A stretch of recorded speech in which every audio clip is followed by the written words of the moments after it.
moto, itisa moto yaya, ezikisa misala ya satana na mboka.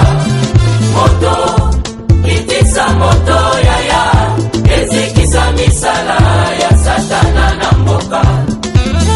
Loboko na yawe ezali ya kosemola mapo ekolo epambola ma. Buyukiti bukuyoka kaka Kisasa na biso kin eleki partout. KNB Kinshasa na biso kin eleki partout. Kisasa eleki partout. Mikolo meza bino pardon. Jima sala ilo karataka te. Ya ona benga yo. Jima mokende. Umela. Bana kin. Ke bana jako zape so kuta nango KNB Téléma. KNB Téléma Kinshasa eleki partout. Jima mokende. Umela. KNB ko zape te so kuta nango check au vandi. Mbote bakinois pe bienvenue na magazine la ville vos préférés KNB Kinshasa na biso. Mapangu mingi na Kinshasa pona kotoka mai bakoma kosalela ngo horaire. C'est l'équipe partout KNB sali constat ba baer rebelle a na Kinshasa bakoma kosala ba horaire ya kotoka mai et pas ba locataire na bango. En tout cas yango to kitaki na terrain pona kotuna vie ya bakinois bongo pona nini. La situation est illégale dans le sens que quand vous baillez locataire plutôt, il a tous ses droits. Soit à côté pompe, bon, ça va air, il y a pompe tout ça bon. C'est ce moment où on explique en côté normalement ils habitent, baillez comportement marqué. Je crois le temps de s'en charger na bango parce que mutu wana tango ko futa landa kunae il a tous ses droits le locataire, il a bénéficié na bablo union soroza.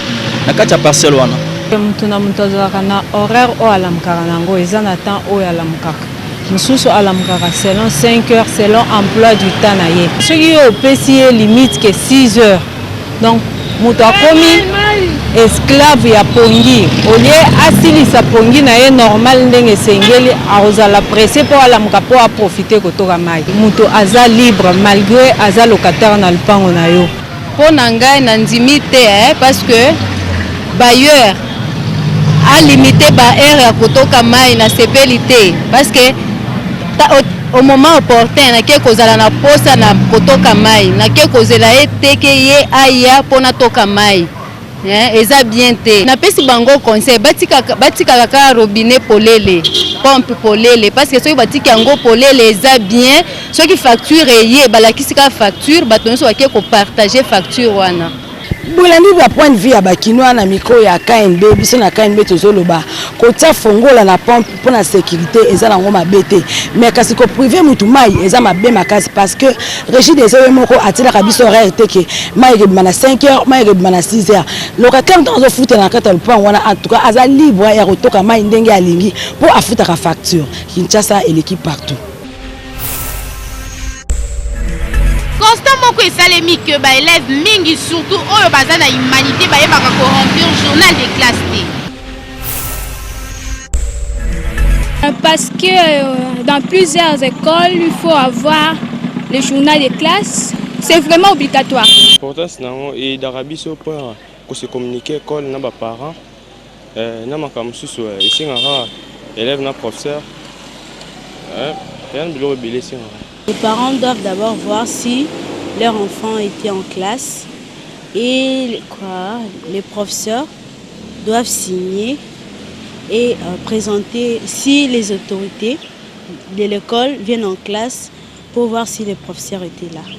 L'important c'est la M sous cours totangi nanda otuna so botangi nini na les classes nem te laxaka ker botangi ya kubwe ata moi na côté classe te na les classes nem te laxaka ker moi na côté classe te moi na côté qui classe place pe la ça passe la signature des professeurs professeur à côté les sons sont ngabima a signaka. Le journal de classe pour un élève c'est important parce que ça lui donne la facilité aussi de savoir, de connaître facilement ce qu'on avait vu la fois passée. Et puis les parents utilisent ça souvent pour savoir si l'élève était en classe, avec les signatures de profs, les branches, dans les cours et les branches. La plupart ya bana ya batu ya mbongo mingi balingaka kotanga te toyebi te soki ezalaka nini alors que moyen ya kotangisa bango ezali. Ça l'équipe partout le magazine a bino kiti sous na commune ya Gombe pour le solola na bakinois par rapport ya constat to sali la plupart ya bana batambongo balingaka classe te banegizaka papa classe boka bakinois ndenge bapesi ba point de vue na bango.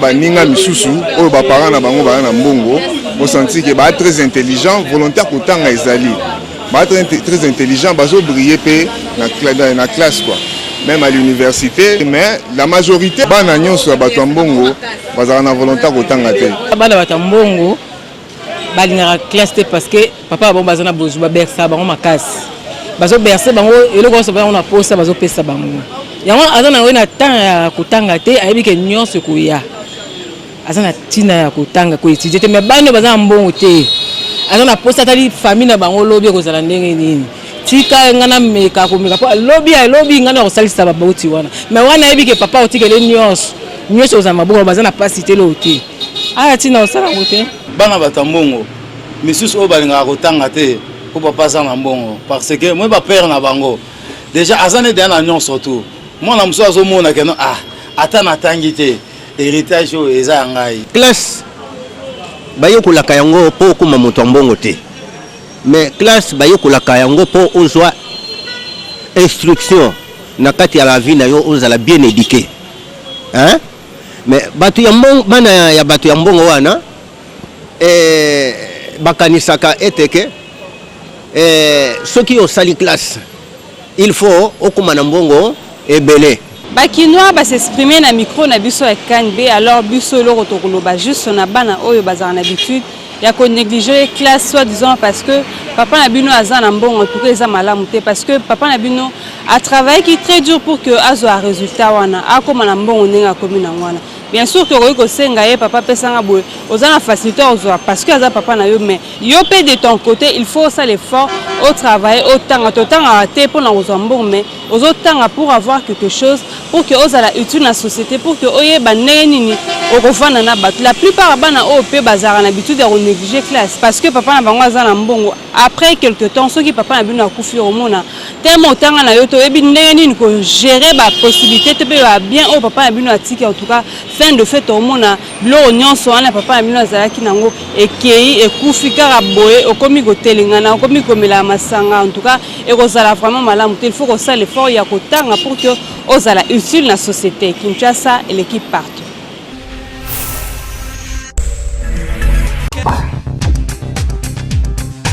Chaque le 14 mai ezalaka journée mondiale ya hypertension yango lelo KNB esaleli bino réflexion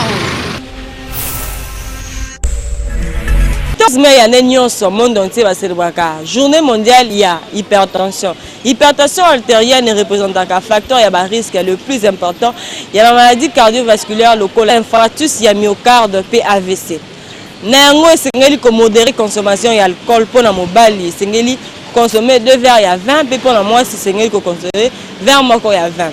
Nango esengeli ko lutter contre ba stress na kosala ka exercice na ba sport local ya yoga to pe kosala ka exercice ya relaxation pe lisusu kolala ka bien. Pour la lutter contre l'hypertension na bato oyo ba fimaka esengeli na bino kotika le fait ya ko fumer le fait ya ko consommer tabac ezali ko s'exposer na ba danger et belé parce que ceux qui ont salé à tabac représente un facteur ya risque ya ba maladie cardiovasculaire et sengeli lisusu ko lutter pour na kokitisa to ya cholestérol pe ko sala ka ba régime pe lisusu ko surveiller glycémie pour repérer une éventuelle élévation, peut mettre en place la mesure diététique et médicamenteuse ce qui est imposé. Éviter la consommation abusive à mungwa pour la pilule ou ya komela, pour éviter l'excitant le café, le thé, tout peut l'excitant mususu. Pour éviter la surcharge cause la lait un moto lobaka, cause la sans foutiste, ce qui est kamoye lio, beta en okara ko la lisanga motimate surtout il faut qu'on éviter kanda avant ko la. Pour na kosilisa na lonso totangi esengeli ko bakisa pe susu sengeli na yo pour na ko éviter hypertension olia oza na alimentation moko équilibré na bilonso totangi a ceux qui ont respecté yango na misusu so sali recherche au vaccin na auto tangi awande o ko éviter pe o ko lutter contre hypertension Kinshasa et l'équipe partout. Rubrique na bino bo kaka ya selfie kanga photo seka mukepe buka kingo tinda photo na yo na page Facebook Kinshasa na biso kendo suka. Carte prépayée ya $5 soki oke kosomba yango na cabine bandeko na biso ya ba cabine batekelaka biso yango kaka na 5000 francs. Toyebaka te soki ezalaka nini. Kinshasa l'équipe partout les lots qui na commune à Barumbu pour nos na bande ko na biso batekaka ba carte prépayée ba biso par quel mécanisme mutu ceux qui reçoivent ma carte à $5 après ça à $5 et puis avec 500 francs et pourtant les la bande ko na biso mususu ceux qui reçoivent ma carte à $5 au PK à $5 après c'est au PK carte à $5 so que na shop au PC $5 ba ko PC soit 10 pièces RTL au somba ba PC 10 pièces RTL na 25 ya Vodacom likolo comprendre. Alors, si on calcule le marge bénéficiaire, c'est qu'il fera au moins 750 francs comme ça. Alors, ce que vous avez dit, pas d'angaï, après $5 pour noter que les cartes de $5, normalement il faut que c'est 500 francs l'école. Pour calculer nous sommes ça là au moins 5000 francs. Bah toi j'ai 500 francs ça pour moi bénéfice. Pour bis à tout sommes en toi à ville, bah ta cité sommes en toi cité. Pour crédit à $10 et la bénéfice c'est 1000 francs. Nous sommes à côté quand on a $5 à ce bénéfice peut-être que il y a 300 francs, nous à côté quand on a dit dans 5000 francs, ce bénéfice à 500 francs. Bon. Normalement il faut la carte était comme en francs pour faire comme la monnaie locale. Dollar est une monnaie étrangère, il faut la carte était comme la monnaie locale. Oh il y a la carte na 5 au petit $5 à baxi 500 francs. Hier ils ont gagné belé. Pourquoi? Parce que carte est dans la bénéfice mingité. Aux hommes, ils ont dans la clientèle de belé. Ils ont gardé les clients naé, ils ont $5 pour attaquer Kaming. Mais aux autres 5000 francs, les autres Kamoukié. Au moins, ils ont $5 peut-être à gagner Mingité, mais moi, 5000 francs pour le bénéfice de belé. Il y a une différence pour les pour un dollar, bénéfice de Mingité. Mais un franc, bénéfice de belé. C'est un peu ça la différence. Bolandi bande ko na biso bateka ba carte prépayée ba lobby bande ko na biso bateka carte à 500 unités na $5 ba expliquer pe bande ko na biso bateka carte à $5 ba 500 francs likolo pe ba expliquer mais biso na quel meto koloba ce que zo la commerce singeli aux en la vérité fausse balance et en la tinete Kinshasa et l'équipe partout. Kala na Kinshasa ba parents bazalaka ko balisa bana ya basi to ya mibali kaka na ba famille oyo ba yebi. Kasi lelo muta koma kosala choix na yeme ya kokamwa na ba mabala ngo ba problème ezozala mingi yango bakino ba réagir. Kinshasa l'équipe partout quand une bête qui tient terrain quoi kostola na ba parents ya kala ba ebisa biso pona nini natanga kala ndenge ezalaki soki parents za na mwana ya mwasi o mwana habite mwana nga mwasi o fa balaka na famille mo kingandi so pe azana mwana mobali oka mwana nga mobali o fo mwasi na utaka na famille kingandi boka ba parents ndenge ba réagir po na mwasi po mwana na bala oyebite famille na bango baza makasi na misala na mombongo bazaka mobulu te il faut que na bala mwasi na famille wana. Bon, toutefois, tant que Kalawana Nazalaki Penzate, mais si souvent avant dans la maman Nanga et Sangai, tant que Kalabanda pour la batou, donc Bana Bassi Mibali ou bien Bayebana Bassi Mibali. Dans ce sens qu'il y a vis-à-vis de comportement de la famille. Mais que la famille est bien éduquée, les familles ont bien instruit, Yangona, Babano Sala choix que Bamoni, ce qui moi Mbali, on a balé moi c'est la famille Oyo, ne Bamona qui va refaire la malam qui malam. Mais le lot, Bazo Sala Suba Sonate parce que Bana le lot, ce qui est poné la Kolingate, Bana Bamo Sala Sona Bamo Balingi. Kala tozalaki kosala soki nazali na mwana na ngai ya mobali mwana na ngai akoluka mwasi te ngai tata na ye nde nakotala famille tel bazali na mwana mwasi natali comportement ya mwana mwasi wana na comportement ya famille ya tata na mama na ye nde sika ngai na okende kozwila nini mwana na ngai fiançailles ko nakopesa ndakisa en bref lelo yo okei kobala mwana na ngai mwana na ngai ayokaka ngai te ayokaka mama na ye te ayokaka kulutu na ye te azali mutu oyo mpenza okende kopesa ye rapport olobi tala mwana na bino asali boye azali boye akondimela ata moko te alors sikoyo ozali na intérêt nini ya libala wana bolandi ba parents ndenge ba réagir na micro ya KNB. En tout cas na tango kala ezalaki na ma bete ko ponela mwana wa mwasi mobali to ko ponela mwana wa mobali mwasi par rapport bango moko ba parents ba yebana ki ke famille kingandi bazalaka na comportement bien famille wana kuna en tout cas soku mwana nga mobali abali mwasi kuna famille ezala bien ou soit mwana nga mwasi abali mobali kuna famille ezala bien ezate mikolo ndeti tozo bala na kaka oya bali oyo kuna bali oyo en tout cas difficulté so utaka na choix mwasa malamu te mobala malamu ezaka ko sala choix malamu. Kinshasa et l'équipe partout. Na cadre kaka ya journée mondiale ya hypertension KNB solo la kina ba kinoa pona ko luka ko yeba soki quelques kinoa bazala kana habitude ya ko talisa tension.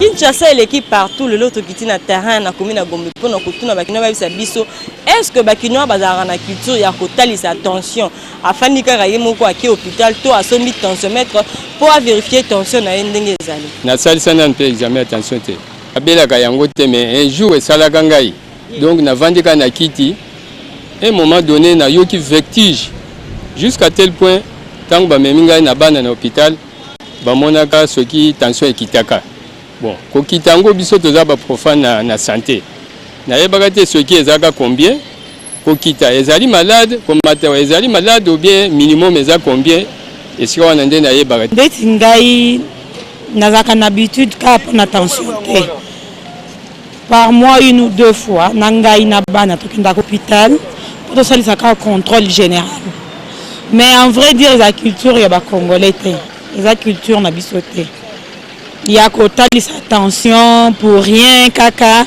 ayen hôpital batala tension ba congolais vraiment to sala kangote mais ils a bien té il faut to zala kana mo mesano ya ko kende ko luka munganga pour rien ponga ba médecin nga ba sekanga ba bi maman ya hôpital pour rien et non na ya hôpital pour na beli eza mabe il faut ba ça l'effort ya hôpital sa attention c'est parce que ba mon sibit mususu et ça a provoqué la tension cycle tout ça mais ce qui au contrôler en na tongo avobima au contrôler ton ya cycle tension na yo au koye ba position nango que na melakis oyo na que pas docteur a komelanga kis ou na que l'hôpital va vérifier encore ba ta si réellement le même taux que vous avez oyo zwaki pour ba personne qui sont mais là vous allez libre pendant toute la journée.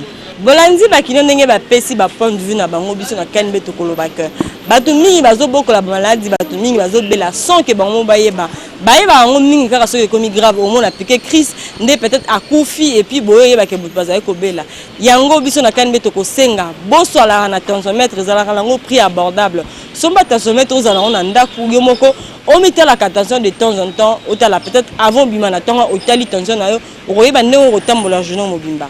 Kinshasa et l'équipe partout. Le magazine KNB Kinshasa Nabiso désormais sur vos smartphones et tablettes. Il suffit d'aller sur Play Store, écrivez KNB à la zone recherche sur Google Play. Choisissez parmi le logo de votre magazine préféré KNB et cliquez dessus pour télécharger. Une fois l'appli KNB sur votre portable, à l'entrée vous découvrirez la photo de vos stars préférées. Le menu de l'appli KNB vous offre le rubrique suivante. Édition. Pour toutes les vidéos des éditions du magazine KNB. Facebook. Pour déposer vos photos spécifiques, cliquez j'aime et suivre l'actu KNB. KNB Tweet. Abonnez-vous sans condition pour rester à la page. Insta KNB. Échangez de photos sans relâche sur votre page Instagram. À propos, pour connaître notre esprit et philosophie basée sur Kinshasa. Nos contacts. Pour nous contacter, échanger des infos et surtout collaborer. Appli KNB Kinshasa entre nos mains. Appli KNB Simba Kinshasa Namaboko. Bafi mingi na Kinshasa bakoma kobenga mabafi de problème. Yango to solo la kina quelque kino ba ebisa biso pourquoi bakoma kobenga bango bongo. Oui, ça ba jeune fille nyonso bo basala ndengo wana eza mabe. Jeune fille il faut se comporter comme comportement il faut ça la malamu. Ezata lobi soko tamboli nde libala okozwa libala. Soko se comporter kaka bien ato vendre na ndako libala ko kutoko wana. Habillement pe ba jeune fille lelo et comme mabe makasi. Parce que ceux qui mutazangi musala yango esala kake okota kota na mapango bato pona songi pona nini ozana eloko ya osala te. botikala ko bambelaka ba papa makambo po elateli ndotango eza mabe ko senga kimbana mbali batalaka pona nini yo moko nde exposer nzoto na yo desi na veni avant donc ba fille baza trop songi ko defa biloko batu créer des problèmes so wa même tole kana ndila ko finga donc c'est pas bien ba fille ko baza bien té donc on préfère comme conseil na ngai donc na vie faut soigner relation pour te bilobi des athées mutole kana ndela ozo inciter o bilobi na été donc conseil na ngai za lokwa ba fille o ba finga ba batika eza mabe pour aimer mabango vie mukuse eza mabe bon ba fille de problème baza ba fille oyo elate na bango za bien te bazo kolata mabe pona ko séduire mibali ya batu ba jeune garçon batu na poko komona ba elate limoko za bien te. C'est pourquoi toujours fait ça conseil, il faut qu'on change. Si on change, on va pas conseiller pas nzambe to ga batu.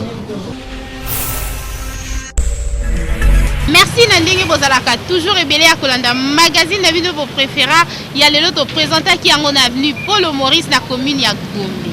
Olingola Takitoko lokola ba présentatrice ya magazine KNB les Can avenue et à la numéro 21 la commune ya Kasavu pour croisement Éthiopie chez Mami Bilema leader Kinshasa et l'équipe partout.